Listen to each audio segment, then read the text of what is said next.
Okay.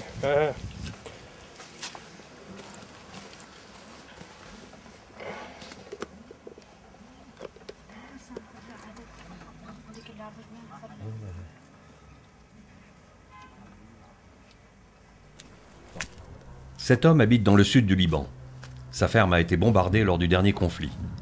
Aujourd'hui, 2 de ses vaches, enterrées dans son jardin, ont été tuées par des sous-munitions qui n'avaient pas explosé à l'impact. Pour l'instant, malgré des conditions de sécurité précaires, aucun membre de sa famille n'a été blessé. Sa femme et ses 7 enfants vivent sous la menace permanente de ces armes. Les sous-munitions ont été largement utilisées lors des derniers conflits, en Irak, au Kosovo, en Afghanistan. En 2006, elles ont été massivement larguées dans le sud du Liban. Les frappes, qui se sont intensifiées dans les 72 dernières heures, ont touché des zones habitées. En 34 jours, plus de 2,8 millions de sous-munitions ont été lancées sur cette zone. Selon les Nations Unies, 1 million n'ont pas explosé, menaçant quotidiennement la population. لا اكيد مرعوب من وجود يعني مش معقوله لانه ضررها للاطفال يعني مش وهذه مدى العمر بتضل.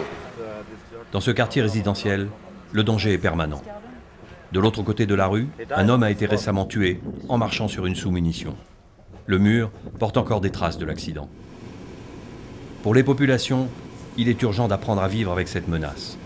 Des programmes de prévention ont été mis en place, des opérations de déminage sont également en cours. Nous sommes maintenant devant l'hôpital de Tyr qui se trouve dans le sud du Liban, où sont accueillies la majorité des victimes des sous-munitions qui ont été dénombrées depuis la fin de la guerre. Après avoir tué des civils pendant la guerre, elles continuent de tuer des civils après la guerre, ce qui prouve que l'impact humanitaire de ces armes est bien supérieur à l'intérêt militaire qu'elles peuvent avoir. Dans le mois qui a suivi la fin des combats, chaque jour, 3 personnes en moyenne ont été victimes des sous-munitions. 82 civils ont été blessés, 10 sont morts des suites de leurs blessures. 36% des victimes avaient moins de 18 ans. La plus jeune avait 6 ans.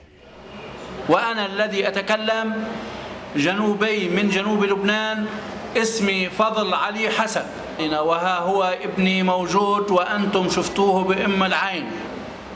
أناشد الضمير العالمي لكي تفجر من قبل الجهات المختصة ويختصر موت أطفالنا ونساؤنا وكهولنا وشكرا لكم.